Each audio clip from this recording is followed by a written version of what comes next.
Imagine portas seladas com correntes de ferro, homens de vermelho trancados por semanas ou meses, em silêncio absoluto. Decisões que moldam o destino espiritual de bilhões, tomadas entre murais renascentistas e janelas fechadas. E tudo isso, longe dos olhos do mundo. Por trás do conclave, o processo mais secreto da Igreja Católica, existe uma história que mistura fé, política, conspiração e medo. Mas como esse ritual surgiu? Por que os cardeais foram trancados pela primeira vez? E o que ainda hoje permanece oculto nas sombras da Capela Sistina? É sobre isso que vamos falar hoje. Prepare-se para uma viagem ao coração do poder sagrado. Bem-vindos ao canal Além da Resposta.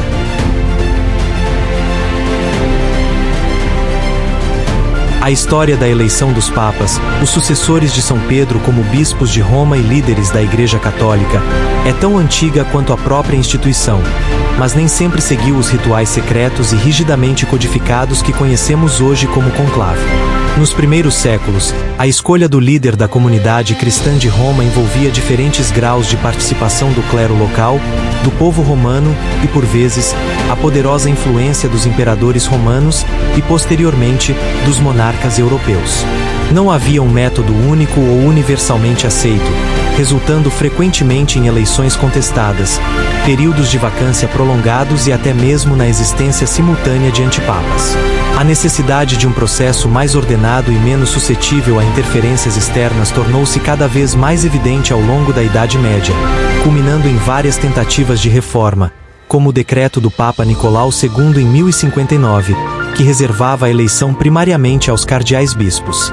Contudo, foi um evento específico, marcado pela exasperação popular e por uma crise sem precedentes, que deu origem ao conclave como o conhecemos.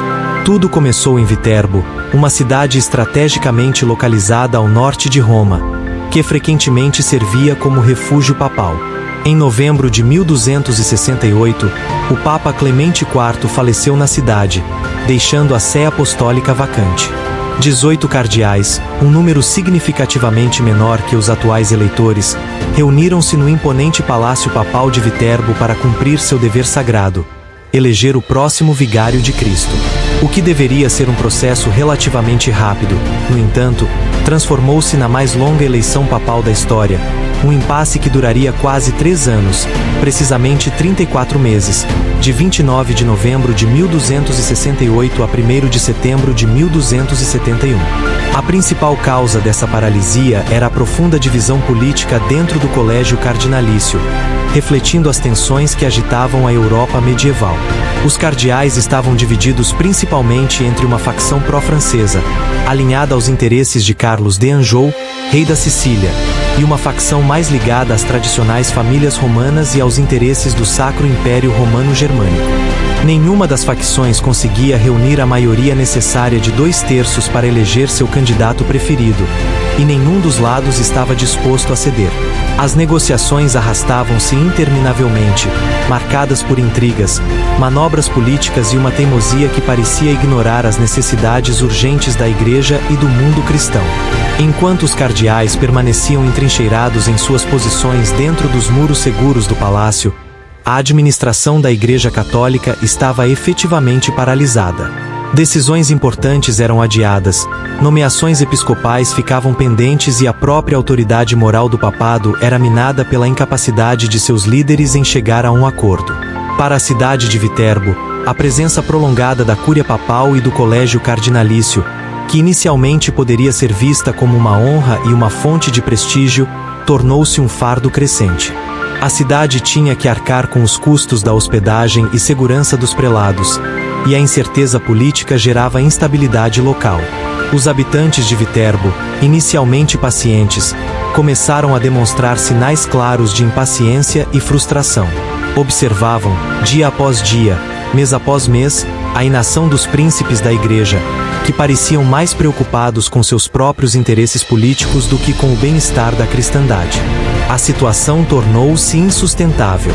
A longa sede vacante não era apenas um problema eclesiástico.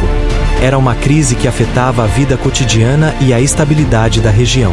Foi nesse contexto de impasse prolongado e crescente exasperação popular que uma figura local, o capitão do povo de Viterbo, Raniero Gatti, decidiu tomar uma atitude drástica, uma intervenção que mudaria para sempre a forma como os papas seriam eleitos, dando origem, de maneira quase acidental, ao ritual do conclave. Cansados da indecisão que já se arrastava por mais de 2 anos, os magistrados e o povo de Viterbo, sob a liderança enérgica de Raniero Gatti e com o apoio do podesta Alberto de Montebuono, tomaram uma medida sem precedentes em 1270. Determinaram que os cardeais eleitores seriam fisicamente confinados dentro do palácio papal até que um novo papa fosse escolhido. As portas do palácio foram trancadas por fora, e guardas foram postados para impedir qualquer saída não autorizada. Nascia ali, de forma coercitiva e impulsionada pela pressão popular, o conceito literal de conclave, do latim conclave, que significa com chave ou fechado à chave.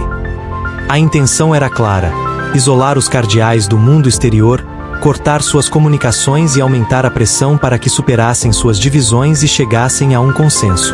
Inicialmente, os cardeais podem ter subestimado a determinação dos habitantes de Viterbo, talvez acreditando que o confinamento seria temporário ou que poderiam negociar sua liberdade.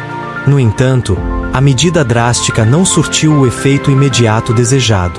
Os meses continuaram a passar, e o impasse persistia dentro do palácio agora transformado em prisão dourada. Vendo que o simples confinamento não era suficiente para quebrar a obstinação dos prelados, as autoridades de Viterbo decidiram intensificar as restrições de maneira ainda mais severa. Primeiro, impuseram uma dieta rigorosa aos cardeais confinados, limitando suas refeições a apenas pão e água após alguns dias de deliberações infrutíferas. A esperança era que o desconforto físico acelerasse o processo decisório. Contudo, mesmo a perspectiva da fome não foi capaz de unir as facções rivais. A situação exigia uma medida ainda mais extrema, uma que se tornaria lendária na história dos conclaves e que demonstrava o nível de desespero e pragmatismo dos viterbenses para resolver a crise que afligia a igreja e sua cidade. Diante da persistente falta de acordo, Raniero Gatti ordenou a remoção de parte do telhado do grande salão do Palácio Papal onde os cardeais estavam reunidos. Esta medida radical expôs os príncipes da igreja diretamente aos elementos, ao sol escaldante do verão italiano, às chuvas e ao frio. O objetivo não era apenas aumentar o desconforto físico a níveis quase insuportáveis, mas também, simbolicamente, expor sua indecisão ao julgamento divino e público. A imagem de cardeais tentando deliberar sob um teto aberto, sujeitos às intempéries, tornou-se um símbolo poderoso da pressão exercida sobre eles. Finalmente, após quase 3 anos de sede vacante, confinados, mal alimentados e expostos ao clima, a resistência dos cardeais começou a ceder. A pressão externa, combinada com o cansaço e a urgência da situação, forçou um compromisso. Em 1º de setembro de 1271, eles finalmente elegeram Teobaldo Visconti, um arquidiácono italiano que nem sequer era cardeal e que estava ausente, participando da 9ª Cruzada na Terra Santa. Avisado de sua eleição, Visconti retornou à Itália, foi ordenado sacerdote e bispo, e coroado como Papa Gregório X em março de 1272.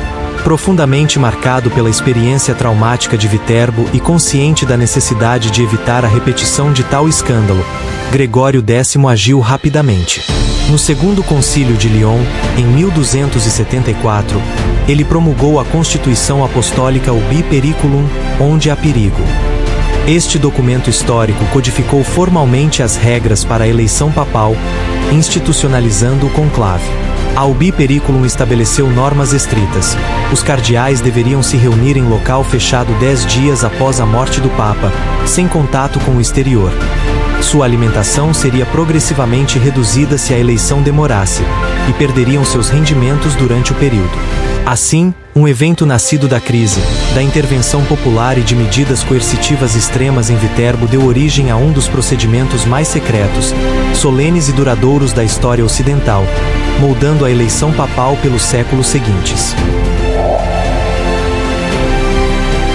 A promulgação da Constituição Apostólica Ubi Periculum por Gregório X em 1274 marcou um ponto de inflexão radical na história das eleições papais. As regras draconianas, nascidas da experiência traumática de Viterbo, visavam explicitamente impedir a repetição de longas e paralisantes sedes vacantes. O impacto foi imediato e dramático. O primeiro conclave realizado sob a nova legislação ocorreu em Arezzo, após a morte do próprio Gregório X em janeiro de 1276. Os cardeais, agora obrigados por lei canônica a se reunirem 10 dias após o falecimento do pontífice e a permanecerem confinados em isolamento estrito, sem contato com o mundo exterior e com rações alimentares progressivamente reduzidas, agiram com uma celeridade inédita. Em apenas um dia de votações, elegeram o cardeal dominicano Pierre de Tarentaise, que assumiu o nome de Inocêncio V. Foi o primeiro conclave propriamente dito, seguindo as normas estabelecidas, e sua rapidez pareceu validar a eficácia das medidas impostas por Gregório X. A disciplina férea funcionara. Contudo, o pontificado de Inocêncio V foi efêmero, durando apenas 5 meses. Sua morte em junho de 1276 convocou um novo conclave, desta vez no Palácio de Latrão, em Roma. Novamente, as regras da Ubi Periculum foram aplicadas. Embora a eleição tenha demorado um pouco mais que a anterior, cerca de 9 dias, resultou na escolha de Ottobuono Fieschi, sobrinho do Papa Inocêncio IV, que se tornou o Papa Adriano V. Estes 2 primeiros conclaves demonstraram que as regras, embora severas, eram exequíveis e cumpriam seu objetivo principal de acelerar a escolha do sucessor de Pedro. O isolamento forçado, a falta de comunicação externa e, principalmente, a ameaça da redução drástica de alimentos criavam um ambiente de pressão intensa que incentivava os cardeais a superar suas divisões políticas e teológicas mais rapidamente do que no passado. A era das eleições intermináveis parecia ter chegado ao fim, substituída por um processo mais eficiente, ainda que desconfortável para seus participantes. No entanto, a eficácia das regras não significava sua aceitação unânime ou tranquila por parte do colégio cardinalício. Muitos príncipes da Igreja, acostumados a um processo eleitoral mais longo, que permitia extensas negociações políticas, manobras diplomáticas e a manutenção de seus confortos e prerrogativas, ressentiam-se profundamente da severidade imposta pela Ubi Periculum. O confinamento estrito era visto como uma afronta à sua dignidade e liberdade. A dieta progressivamente reduzida a pão, água e um pouco de vinho era considerada não apenas desconfortável, mas potencialmente prejudicial à saúde, especialmente para os cardeais mais idosos ou enfermos. Murmúrios de descontentamento começaram a circular ainda durante os primeiros conclaves. Argumentava-se que a pressão excessiva para uma eleição rápida poderia levar à escolha de candidatos inadequados ou de compromisso frágil, em vez de permitir um discernimento espiritual mais profundo e ponderado. Além disso, as regras limitavam drasticamente a capacidade dos cardeais de consultar assessores externos ou de receber informações sobre o estado da Igreja e do mundo, o que alguns consideravam essencial para uma escolha informada. A própria validade canônica de regras tão restritivas, impostas por um Papa eleito em circunstâncias tão excepcionais, começou a ser questionada nos bastidores. Havia uma tensão palpável entre a necessidade reconhecida de evitar os escândalos das eleições prolongadas e o desejo dos cardeais de preservar sua autonomia e influência no processo decisório mais importante da Igreja. Essa resistência latente, alimentada pelo desconforto físico e pela percepção de uma perda de poder, preparava o terreno para um rápido revés na história recém-inaugurada do conclave. A disciplina imposta por Gregório X, embora inicialmente bem-sucedida em seus objetivos pragmáticos, enfrentaria em breve seu primeiro grande desafio, vindo de dentro do próprio colégio que ela visava regular. A resistência às regras da Ubi Periculum não tardou a se manifestar oficialmente. O Papa Adriano V, eleito no segundo conclave sob a nova legislação em julho de 1276, teve um dos pontificados mais curtos da história, morrendo em Viterbo apenas 39 dias após sua eleição. Antes mesmo de ser ordenado sacerdote, ele era apenas diácono. Contudo, nesse breve intervalo, sentindo talvez a pressão de seus colegas cardeais ou tendo suas próprias reservas sobre a dureza das normas que o elegeram, Adriano V tomou uma decisão crucial: suspendeu a aplicação da ubi periculum. Ele não a revogou formalmente, mas declarou sua intenção de revisá-la e adaptá-la, deixando a eleição de seu sucessor em um limbo regulatório. Com a morte de Adriano V em agosto de 1276, um novo conclave se reuniu em Viterbo, mas agora sem a pressão imediata das regras de Gregório X. O resultado foi previsível. A eleição voltou a se arrastar. Após algumas semanas de deliberações, em setembro de 1276, foi eleito o cardeal português Pedro Julião, que se tornou o Papa João XXI, o único Papa português da história. João XXI, um renomado médico e filósofo, foi além da simples suspensão de seu predecessor. Pouco tempo após sua eleição, através da bula Licet Felicis Recordationis, ele revogou formalmente a ubi periculum, cedendo às pressões do colégio cardinalício e talvez acreditando que um processo menos restritivo seria mais adequado. A justificativa oficial era a necessidade de aprimorar as regras, mas o efeito prático foi a eliminação completa das normas que haviam garantido eleições rápidas nos dois conclaves anteriores. A abolição da ubi periculum teve consequências imediatas e desastrosas. A eleição seguinte, após a morte acidental de João XXI em maio de 1277, o teto de seus aposentos no Palácio Papal de Viterbo desabou sobre ele, voltou aos velhos padrões de demora e intriga. O conclave durou cerca de 6 meses, resultando na eleição do Papa Nicolau III em novembro de 1277. A instabilidade continuou.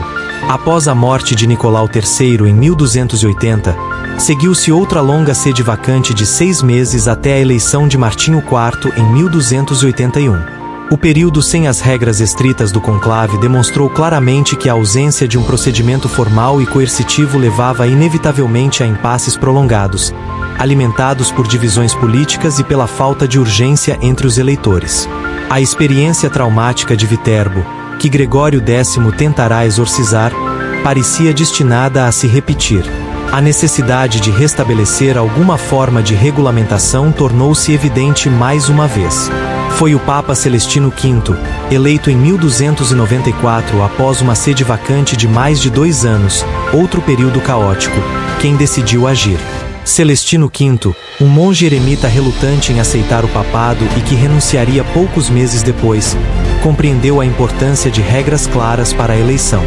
Durante seu breve pontificado, ele não apenas confirmou a validade da ubi periculum, mas a reintegrou plenamente ao direito canônico, com força total.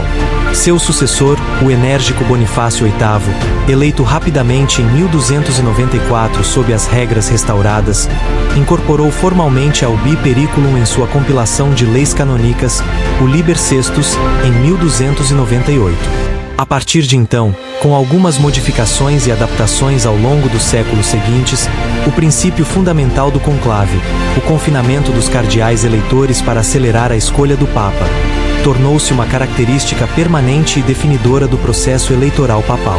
O breve período de suspensão e revogação das regras de Gregório X serviu, paradoxalmente, para demonstrar sua necessidade e consolidar sua legitimidade.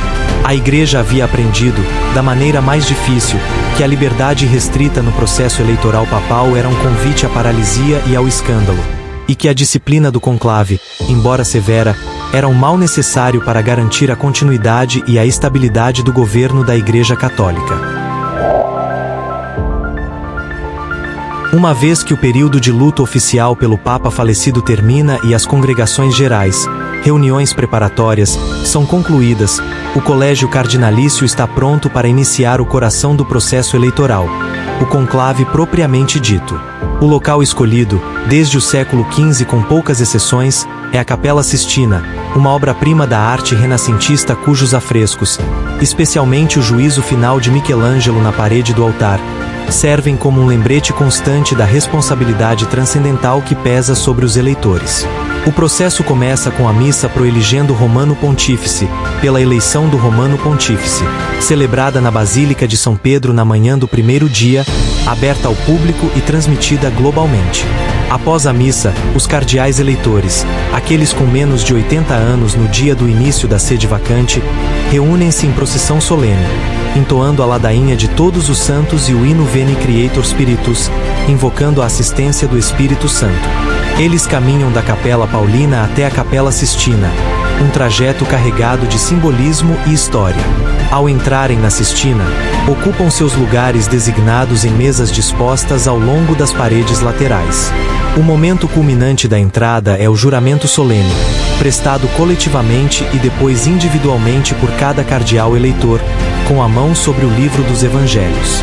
Eles juram observar fielmente as constituições apostólicas que regem a eleição, manter sigilo absoluto sobre tudo o que ocorrer durante o conclave, caso eleitos, dedicar-se fielmente ao ministério petrino.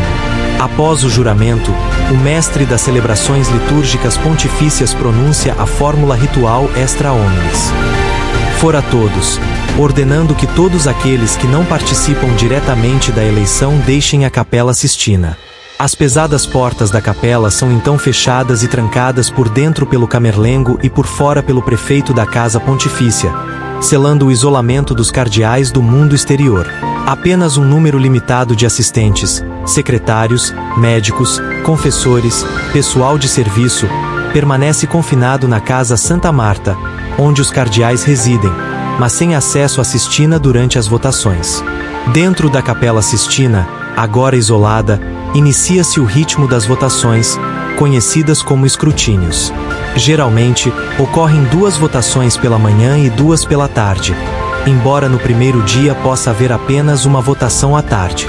O processo de votação é meticuloso, projetado para garantir o máximo de sigilo e solenidade.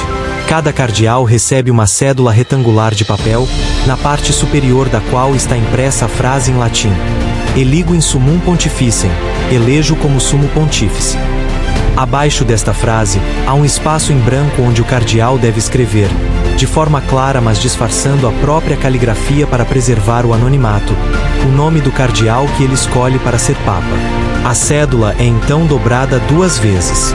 Chegada a sua vez, em ordem de precedência, cada cardeal eleitor aproxima-se do altar, sob o olhar do juízo final de Michelangelo. Segurando a cédula dobrada de forma visível, ele ajoelha-se para uma breve oração, em seguida, levanta-se e pronuncia em voz alta o juramento: Invoco como testemunha Cristo Senhor, que me há de julgar, que o meu voto é dado àquele que, segundo Deus, julgo que deve ser eleito. Após proferir o juramento, deposita a cédula numa urna especial, geralmente um cálice coberto por uma patena, colocada sobre o altar.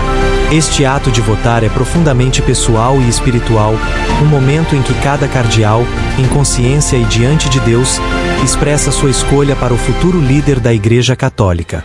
Todo o processo é conduzido em silêncio ou com orações em voz baixa, criando uma atmosfera de intensa concentração e discernimento espiritual, contrastando fortemente com as campanhas e debates abertos que caracterizam as eleições políticas seculares. O segredo absoluto que envolve cada voto individual é considerado essencial para proteger a liberdade de consciência dos eleitores e evitar pressões ou retaliações posteriores. Após todos os cardeais eleitores terem depositado seus votos na urna, inicia-se a fase crucial da contagem, conhecida como escrutínio propriamente dito. Este processo é conduzido por 3 cardeais escolhidos por sorteio entre os eleitores antes do início da votação, chamados escrutinadores. Um 4º cardeal, também sorteado, atua como revisor, e outros 3, os infirmari, são responsáveis por coletar os votos dos cardeais eventualmente enfermos que não puderam ir até o altar. O primeiro escrutinador agita a urna para misturar as cédulas, e em seguida, conta-as para verificar se o número corresponde ao de eleitores presentes. Se o número não coincidir, as cédulas são queimadas imediatamente sem serem lidas, e uma nova votação é realizada. Se o número estiver correto, os escrutinadores sentam-se a uma mesa colocada diante do altar e iniciam a leitura pública dos votos. O primeiro escrutinador abre cada cédula dobrada, lê em silêncio o nome escrito, passa-a ao segundo escrutinador que também a lê em silêncio, e este a passa ao terceiro escrutinador, que finalmente lê o nome em voz alta e clara para que todos os cardeais presentes possam ouvir e anotar em suas próprias folhas de contagem. Cada voto lido é perfurado com uma agulha no ponto onde está escrita a palavra eligo e enfiado em um fio, unindo todas as cédulas para garantir que não se percam ou sejam contadas duas vezes.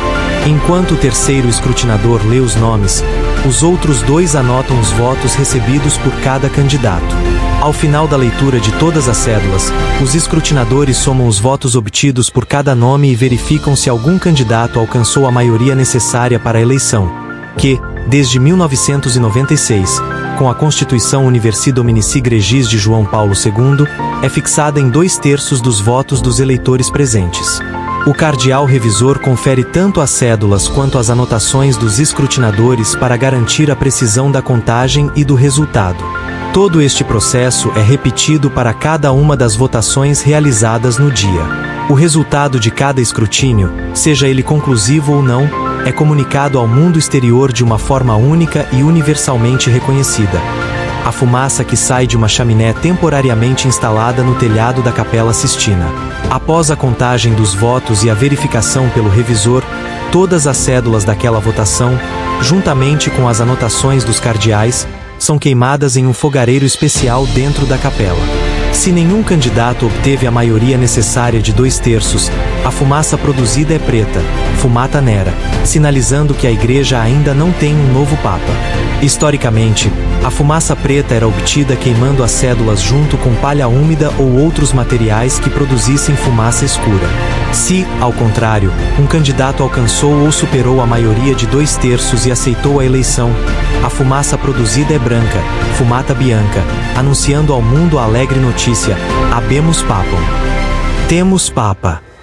A fumaça branca era tradicionalmente obtida queimando apenas as cédulas secas, mas a dificuldade em distinguir claramente as cores levou à introdução de aditivos químicos específicos a partir do conclave de 2005. Para a fumaça preta, utilizasse geralmente perclorato de potássio, antraceno e enxofre. Para a fumaça branca, utilizasse clorato de potássio, lactose e colofonia, resina.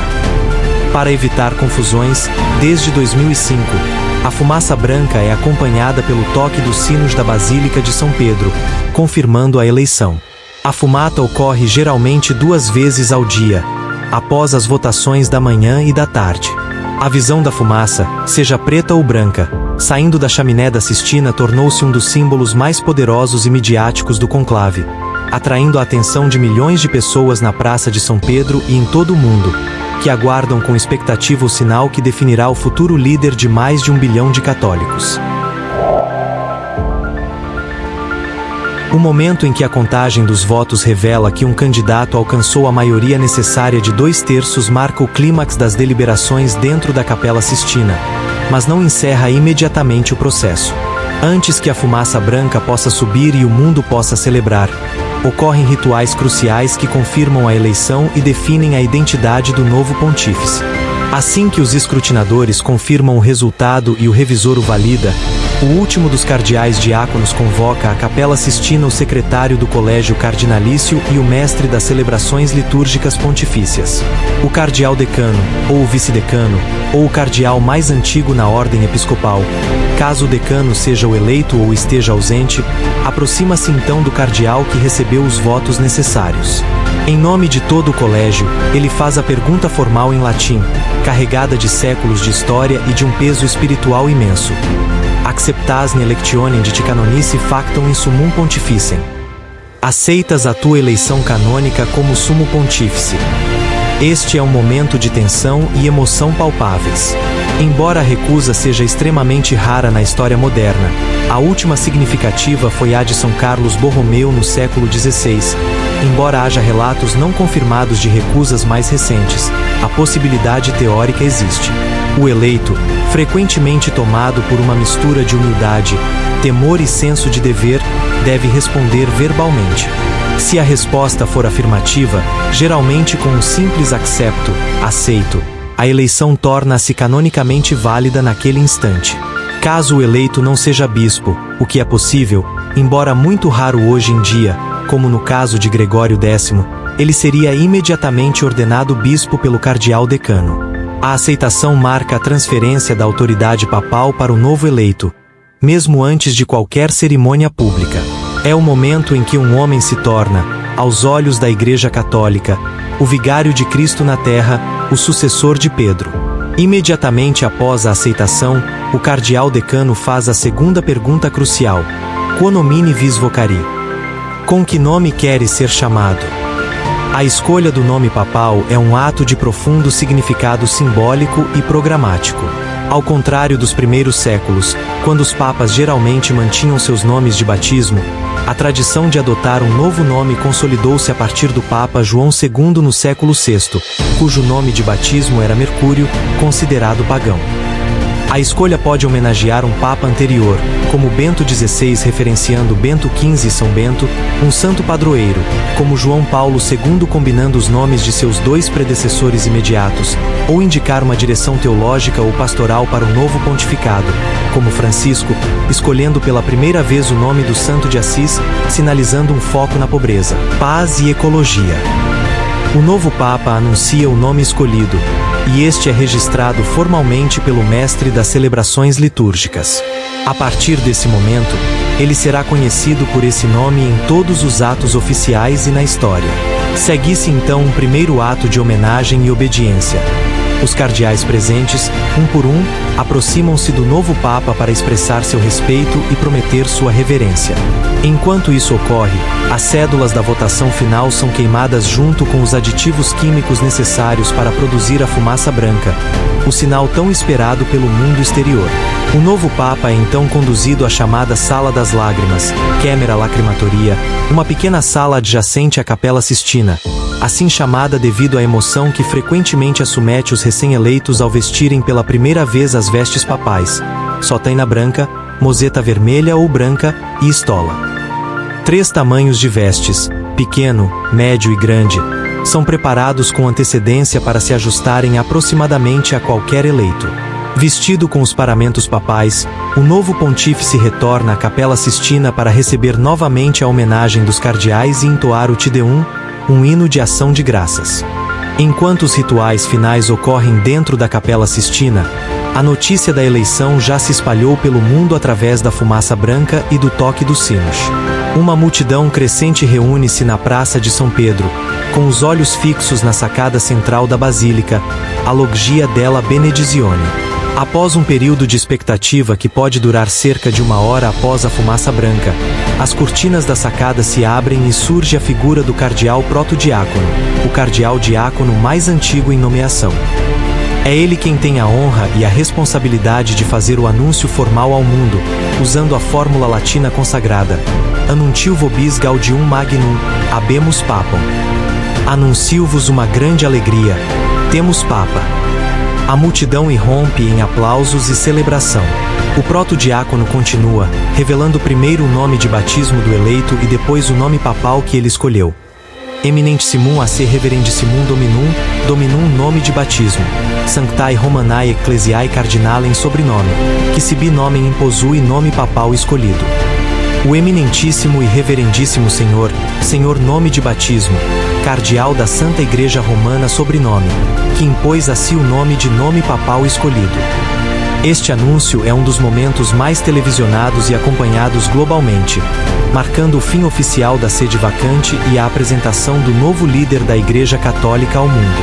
A escolha de qual cardeal fará o anúncio segue regras de precedência dentro da ordem dos diáconos, e é um papel de grande destaque. Após o anúncio do protodiácono, a expectativa na praça atinge seu ápice, aguardando a primeira aparição pública do novo Papa, um momento carregado de emoção e significado histórico para milhões de fiéis em todo o planeta.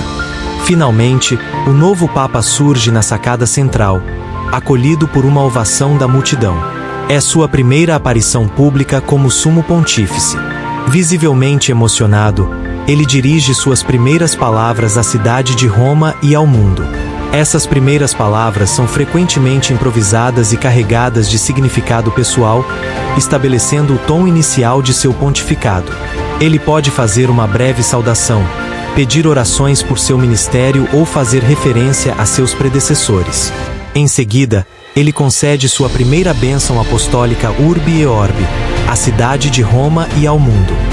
Esta é uma bênção especial, reservada ao Papa em ocasiões solenes como a Páscoa, o Natal e, mais significativamente, logo após sua eleição.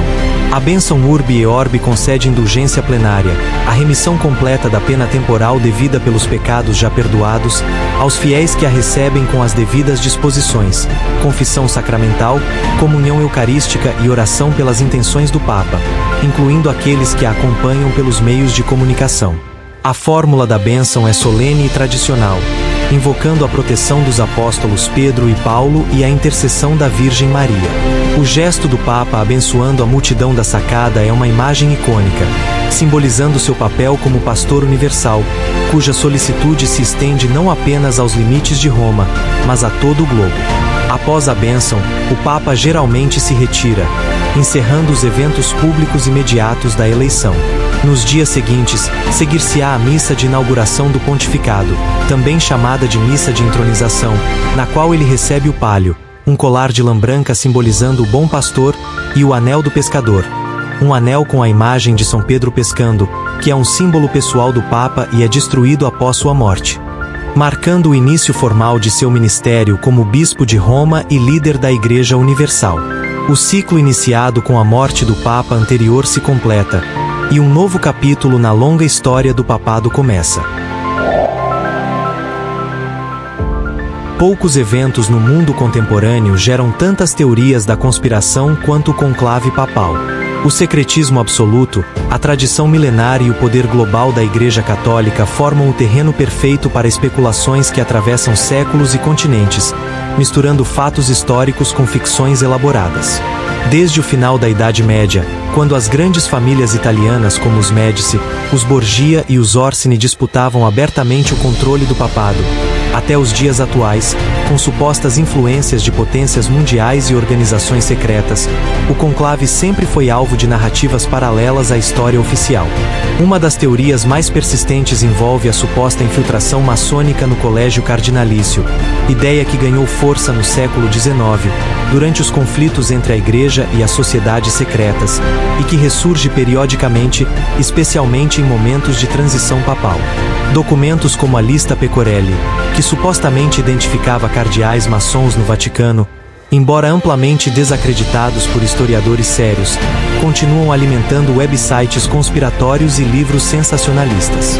Outra narrativa recorrente é a da manipulação política externa, que sugere que governos como os Estados Unidos, a Rússia ou, historicamente, o Sacro Império Romano-Germânico e a França exerceriam pressão direta sobre a escolha do pontífice.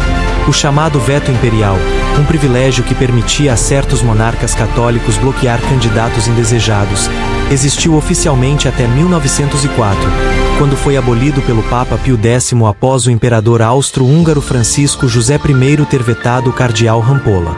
Embora esse poder formal tenha sido extinto, persistem rumores sobre influências diplomáticas nos bastidores, especialmente durante a Guerra Fria, quando o alinhamento geopolítico do Vaticano tinha implicações significativas para o equilíbrio de poder global. A eleição do polonês Karol Wojtyła, João Paulo II, em 1978, por exemplo, foi vista por alguns como uma manobra estratégica ocidental contra o bloco soviético, embora não existam evidências concretas de interferência direta no processo eleitoral. No século XXI, as teorias conspiratórias sobre o conclave ganharam nova dimensão com o advento das redes sociais e a democratização da desinformação.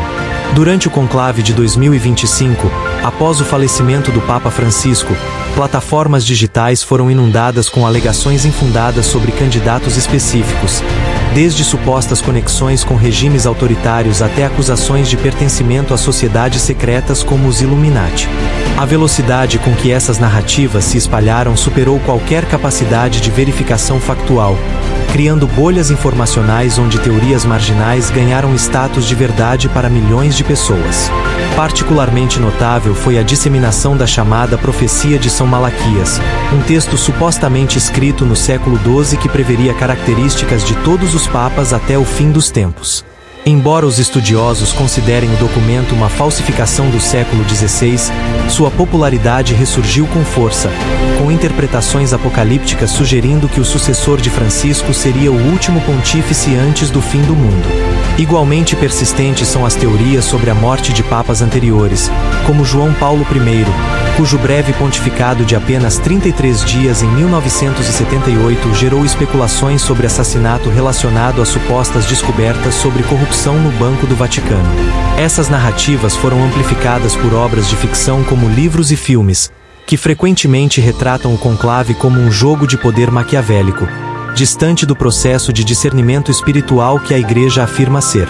O filme Conclave, lançado em 2024 e baseado no romance homônimo de Robert Harris, gerou polêmica ao retratar intrigas políticas e segredos obscuros no processo de eleição papal, alimentando ainda mais o imaginário conspiratório. Historiadores e teólogos apontam que essas teorias, além de carecerem de evidências substanciais, frequentemente ignoram a complexidade real do processo e a diversidade de pensamento dentro do colégio cardinalício, onde coexistem diferentes visões teológicas, pastorais e administrativas que influenciam legitimamente as escolhas dos eleitores, sem necessidade de recorrer a conspirações externas para explicar os resultados. A relação entre o conclave e a mídia global representa um dos mais fascinantes contrastes entre tradição e modernidade no mundo contemporâneo. De um lado, um ritual meticulosamente preservado ao longo de séculos, conduzido sob juramento de segredo absoluto, sem câmeras, microfones ou qualquer forma de registro externo. De outro, uma imprensa internacional cada vez mais ávida por informações em tempo real, operando em um ecossistema midiático que valoriza a velocidade sobre a precisão e o sensacionalismo sobre a análise aprofundada. Esta tensão fundamental cria um vácuo informacional que frequentemente é preenchido por especulações, vazamentos não verificados e análises baseadas em indícios tênues. Durante o período de sede vacante, Roma se transforma em um epicentro jornalístico global, com milhares de profissionais de comunicação de todos os continentes convergindo para o Vaticano. Nas semanas que antecedem o conclave, cada movimento dos cardeais papabili, considerados potenciais candidatos, é minuciosamente escrutinado, cada declaração pública dissecada em busca de pistas sobre alianças e posicionamentos. Jornalistas veteranos especializados em assuntos vaticanos, os chamados vaticanistas, ganham proeminência desproporcional, transformando-se em oráculos midiáticos cujas previsões e interpretações moldam a narrativa global sobre o processo. Paradoxalmente, quanto mais hermético se torna o conclave, mais intensa é a cobertura externa, criando um espetáculo midiático paralelo que pouco reflete a solenidade e o recolhimento que supostamente caracterizam as deliberações internas. A tradicional espera pela fumaça da chaminé da Capela Sistina, único sinal oficial do progresso das votações, transforma-se em um evento televisivo global, com câmeras permanentemente apontadas para o telhado do edifício e comentaristas debatendo interminavelmente sobre a tonalidade exata da fumaça e suas implicações. Este fenômeno se intensificou dramaticamente na era digital, com transmissões ao vivo ininterruptas, hashtags dedicadas nas redes sociais e aplicativos específicos que notificam usuários no momento exato em que a fumaça aparece. Para a Igreja Católica, esta disparidade entre a natureza espiritual do conclave e sua percepção externa representa um desafio comunicacional significativo. O Vaticano insiste que, além das regras procedimentais, o conclave é fundamentalmente um processo de discernimento espiritual coletivo, onde os cardeais buscam, através da oração e reflexão, identificar o candidato que melhor serviria à Igreja Universal naquele momento histórico específico. Esta dimensão transcendente, argumentam teólogos e líderes eclesiásticos, é precisamente o que as teorias conspiratórias e a cobertura midiática sensacionalista falham em capturar. O juramento de segredo que cada cardeal faz não seria apenas uma medida prática para evitar interferências externas, mas uma proteção da sacralidade do processo decisório. Historiadores da Igreja apontam que, apesar das inegáveis influências políticas em certos períodos, a maioria dos conclaves resultou na escolha de líderes que respondiam às necessidades espirituais e pastorais de seu tempo, não necessariamente aos interesses de facções políticas específicas. A própria imprevisibilidade de muitas eleições, como a do cardeal argentino Jorge Bergoglio em 2013, que surpreendeu a maioria dos observadores, sugere um processo mais complexo e menos manipulável do que as narrativas conspiratórias costumam sugerir. Mesmo críticos da Igreja reconhecem que a longevidade da instituição papal, que sobreviveu ao colapso de impérios e sistemas políticos ao longo de 2 milênios, dificilmente poderia ser explicada apenas por maquinações políticas ou conspirações secretas. O conclave, nesta perspectiva, representa um equilíbrio delicado entre a dimensão humana, com suas inevitáveis considerações práticas sobre liderança, administração e diplomacia, e a crença na guia divina que os católicos atribuem ao processo. Esta tensão entre o visível e o invisível, entre o político e o espiritual, entre o humano e o divino, é talvez o aspecto mais fascinante e menos compreendido do conclave, um evento que continua a capturar a imaginação global precisamente por operar na interseção entre história, fé, poder e mistério. Embora os rituais essenciais do conclave permaneçam profundamente enraizados na tradição estabelecida desde a Urbi Periculum e consolidada por Bonifácio VIII, o processo eleitoral papal não ficou imune às transformações do mundo moderno. Ao longo do século XX e início do XXI, sucessivos papas introduziram adaptações significativas nas regras e na logística do conclave, buscando equilibrar a preservação do sigilo e da solenidade com as necessidades práticas e as novas realidades tecnológicas. Uma das mudanças mais visíveis diz respeito às condições de alojamento dos cardeais eleitores. Durante séculos, os cardeais eram confinados em celas improvisadas e frequentemente desconfortáveis, montadas dentro do próprio Palácio Apostólico, nas proximidades da Capela Sistina. As condições eram austeras, refletindo a severidade original das regras de Gregório X. Contudo, com o aumento do número de cardeais eleitores, fixado em 120 por Paulo VI, embora esse número possa ser ligeiramente excedido, e a crescente preocupação com a saúde e o bem-estar dos prelados, muitos dos quais já em idade avançada, tornou-se evidente a necessidade de instalações mais adequadas. A solução veio com a construção da Domus Sanctae Martae, Casa Santa Marta, uma moderna casa de hóspedes dentro dos muros do Vaticano, inaugurada em 1996 sob o pontificado de João Paulo II. A decisão de alojar os cardeais na Casa Santa Marta durante o conclave, formalizada na Constituição Apostólica Universi Dominici Gregis, 1996, representou uma mudança logística radical. Em vez das celas improvisadas, os cardeais passaram a dispor de quartos individuais com banheiro privativo, refeitório comum e espaços para oração e descanso. No entanto, o rigor do isolamento foi mantido.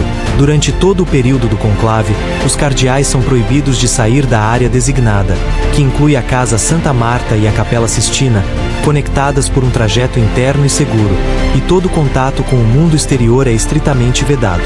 A introdução da Casa Santa Marta visava proporcionar condições mais humanas e dignas aos eleitores, permitindo que se concentrassem melhor no processo de discernimento espiritual sem as distrações do desconforto físico extremo que caracterizou muitos conclaves históricos.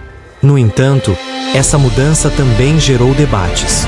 Críticos argumentaram que o maior conforto poderia diminuir a pressão por uma eleição rápida, potencialmente prolongando o processo, embora os conclaves recentes, 2005 e 2013, realizados já com o uso da Casa Santa Marta, tenham sido relativamente curtos.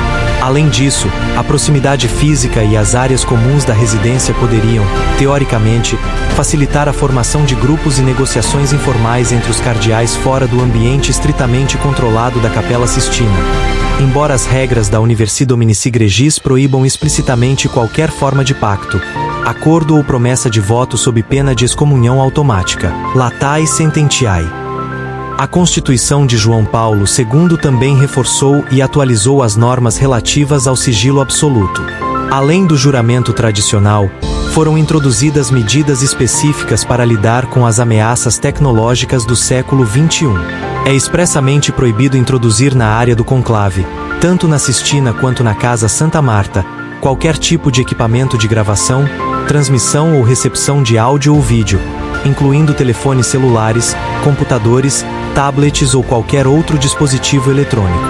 Toda a área é submetida a rigorosas varreduras técnicas antes e durante o conclave para detectar e neutralizar quaisquer tentativas de escuta ou comunicação clandestina. O pessoal auxiliar, médicos, enfermeiros, cozinheiros, motoristas, técnicos, que serve os cardeais também presta juramento de segredo absoluto sob pena de graves sanções canônicas. O objetivo é criar uma bolha de isolamento total, protegendo a liberdade de consciência dos eleitores de qualquer interferência ou pressão externa, seja ela política, midiática ou tecnológica. A Constituição Universi Dominici Gregis de João Paulo II, posteriormente modificada em alguns detalhes por Bento XVI em 2007 e 2013, representa a codificação mais abrangente e detalhada das regras do conclave na era moderna. Ela não apenas confirmou a maioria necessária de 2/3 para a eleição, mas também estabeleceu procedimentos claros para situações de impasse. Inicialmente, João Paulo II havia previsto a possibilidade de reduzir a maioria para a maioria absoluta, metade mais um, após um certo número de escrutínios infrutíferos, cerca de 33 ou 34 votações. No entanto, Bento XVI, através do motu próprio de Alicibus Mutationibus e Normis de Electione Romani Pontificis, 2007, restaurou a exigência permanente da maioria de 2/3, argumentando que ela garantia um consenso mais amplo e a legitimidade do eleito. Para superar possíveis impasses prolongados, Bento XVI introduziu um procedimento específico. Após 3 dias de votações sem resultado, o processo é suspenso por um dia para oração e diálogo informal entre os cardeais. Se o impasse persistir após mais 7 escrutínios, nova pausa, e assim sucessivamente. Após um total de cerca de 34 escrutínios sem sucesso, os cardeais podem decidir, por maioria absoluta, limitar a votação subsequente aos 2 candidatos mais votados no último escrutínio, que, no entanto, ainda precisariam obter a maioria qualificada de 2/3 para serem eleitos, e eles próprios perdem o direito de voto nessa fase final. Estas regras buscam um equilíbrio entre a necessidade de uma eleição relativamente eficiente e a importância de um consenso sólido em torno do novo Papa. Outra inovação importante da Universi Dominici Gregis foi a reafirmação da exclusão de qualquer forma de eleição por aclamação, per acclamationem seu inspirationem, ou por compromisso, per compromissum, delegando a eleição a um pequeno grupo, métodos que existiram em períodos anteriores mas que foram considerados menos seguros e transparentes. A única forma válida de eleição é o escrutínio secreto por cédulas. A legislação moderna também detalha minuciosamente as funções dos diferentes oficiais durante a sede vacante e o conclave, como o cardeal camerlengo, responsável pela administração da igreja durante a vacância, o cardeal decano, que preside as congregações gerais e faz as perguntas ao eleito, o mestre das celebrações litúrgicas e o secretário do colégio cardinalício. As regras especificam ainda quem pode ter acesso à área do conclave, além dos eleitores, apenas um número restrito de pessoal essencial, e as penalidades severas para qualquer violação do sigilo. A preocupação com a segurança e a prevenção de interferências externas é levada ao extremo. Além das varreduras eletrônicas, toda a comunicação dos cardeais com o exterior é cortada, sem cartas, telefonemas, internet ou contato com a imprensa. As janelas da Casa Santa Marta que dão para o exterior são vedadas. O objetivo é garantir que a eleição seja um ato puramente eclesial, baseado no discernimento dos cardeais sob a invocação do Espírito Santo, livre de pressões políticas, econômicas ou midiáticas. Apesar de todas essas adaptações e medidas de segurança, o conclave moderno mantém sua essência. Um grupo de líderes da Igreja, representando a universalidade do catolicismo, reúne-se em isolamento e oração para escolher aquele que acreditam ser o sucessor de Pedro mais adequado para guiar a Igreja nos desafios de seu tempo.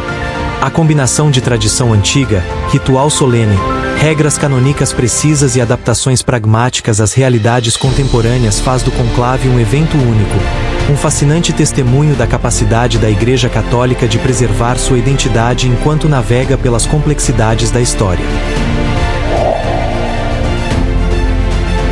O conclave, embora envolto em tradições seculares e rituais imutáveis, não é uma instituição estática, imune às profundas transformações que moldam a Igreja Católica e o mundo contemporâneo.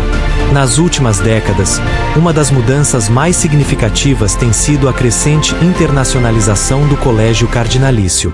Se durante séculos a eleição papal foi um assunto predominantemente italiano, com uma maioria esmagadora de cardeais vindos da península, os pontificados de João Paulo II, Bento XVI e especialmente Francisco promoveram uma diversificação geográfica sem precedentes. Os consistórios para a criação de novos cardeais têm refletido cada vez mais o deslocamento do centro de gravidade do catolicismo da Europa para o sul global, América Latina, África e Ásia, onde reside a maioria dos fiéis e onde a Igreja experimenta maior vitalidade e crescimento. Este rosto mais global do colégio cardinalício traz consigo tanto oportunidades quanto desafios complexos para o futuro do conclave. Por um lado, a diversidade de origens e experiências pastorais enriquece as discussões nas congregações gerais, oferecendo uma visão mais completa e multifacetada das realidades e necessidades da Igreja Universal. Cardeais provenientes de contextos de pobreza, perseguição religiosa, diálogo interreligioso intenso ou rápida secularização trazem perspectivas valiosas que podem diferir significativamente daquelas dos prelados europeus ou norte-americanos. A eleição de um papa não europeu, como o argentino Jorge Mário Bergoglio, Francisco, em 2013, foi um marco histórico que refletiu essa nova realidade e abriu caminho para que futuros líderes possam emergir de qualquer continente, rompendo definitivamente com séculos de eurocentrismo papal. Por outro lado, a crescente diversidade também pode tornar o processo de discernimento e a busca por consenso dentro do conclave mais complexos. Diferenças culturais, teológicas e pastorais podem levar à formação de blocos regionais ou ideológicos mais definidos, dificultando a convergência em torno de um único candidato que obtenha a maioria qualificada de 2/3. A comunicação entre cardeais de línguas e contextos tão distintos exige um esforço adicional de tradução e compreensão mútua. Além disso, a própria definição do perfil ideal para o próximo Papa torna-se mais desafiadora. Deve ser alguém focado nos desafios da secularização europeia, nas questões de justiça social da América Latina, no crescimento dinâmico da Igreja na África ou na complexa relação com outras religiões na Ásia. Encontrar um líder capaz de abraçar e responder a essa multiplicidade de realidades globais, mantendo a unidade doutrinal e pastoral da Igreja, é talvez o maior desafio dos conclaves modernos.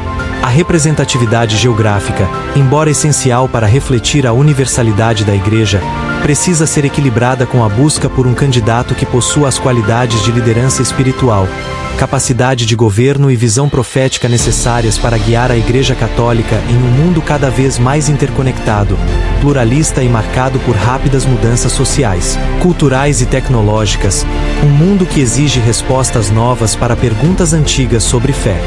Além da questão da representatividade global, o conclave do século XXI enfrenta outros desafios inerentes à tensão entre sua natureza profundamente tradicional e as realidades do mundo moderno. A era digital, apesar de todas as medidas de segurança para garantir o isolamento eletrônico, exerce uma pressão indireta sobre o processo. A velocidade com que as informações e desinformações circulam fora dos muros do Vaticano, as especulações incessantes da mídia global e das redes sociais, e a própria expectativa do público por transparência criam um contraste marcante com o sigilo absoluto exigido dentro da Capela Sistina. Embora os cardeais estejam isolados, a consciência desta pressão externa pode, sutilmente, influenciar o ambiente e a duração do conclave. Há também debates recorrentes sobre possíveis reformas nas regras da eleição papal. Alguns sugerem a necessidade de uma maior participação de leigos ou religiosos, especialmente mulheres, nas discussões pré-conclave, mesmo que não no processo de votação em si, para trazer perspectivas mais amplas. Outros questionam a regra que exclui cardeais com mais de 80 anos do voto, argumentando que sua experiência poderia ser valiosa. Discute-se também a possibilidade de modificar a maioria necessária de 2/3, talvez retornando a uma maioria simples após um certo número de escrutínios infrutíferos, para evitar conclaves excessivamente longos, embora a maioria atual seja vista como um fator importante para garantir um consenso mais amplo e a legitimidade do eleito. A própria logística de reunir mais de uma centena de cardeais de todo o mundo em Roma, com os custos e as complexidades envolvidas, também levanta questões sobre a sustentabilidade do modelo atual a longo prazo, embora nenhuma alternativa viável tenha sido seriamente considerada pela hierarquia da Igreja Católica até o momento.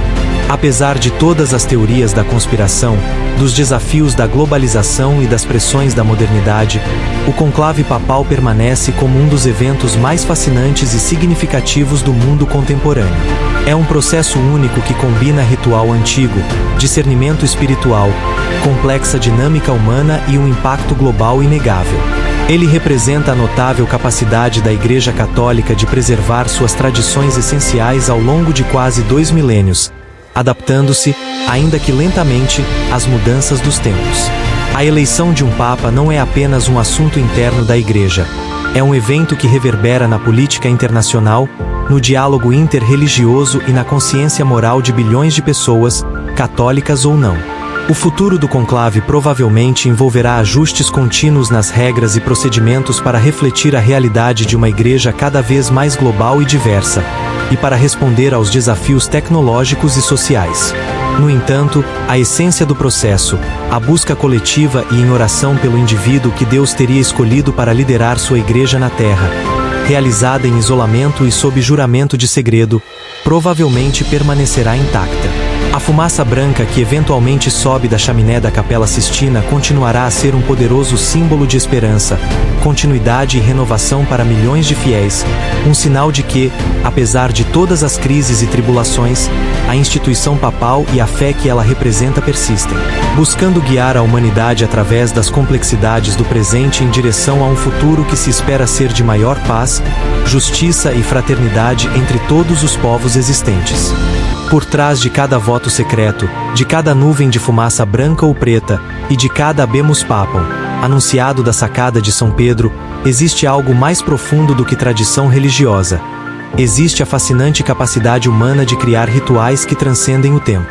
O conclave não é apenas um processo eleitoral, é um testemunho de como instituições podem preservar sua identidade enquanto se adaptam às mudanças do mundo, um delicado equilíbrio entre o antigo e o novo, o secreto e o universal. Enquanto a fumaça se dissipa no céu de Roma, as perguntas permanecem. O que realmente acontece naquelas conversas sussurradas entre cardeais? Quais forças invisíveis moldam a escolha do próximo líder de mais de 1 bilhão de fiéis?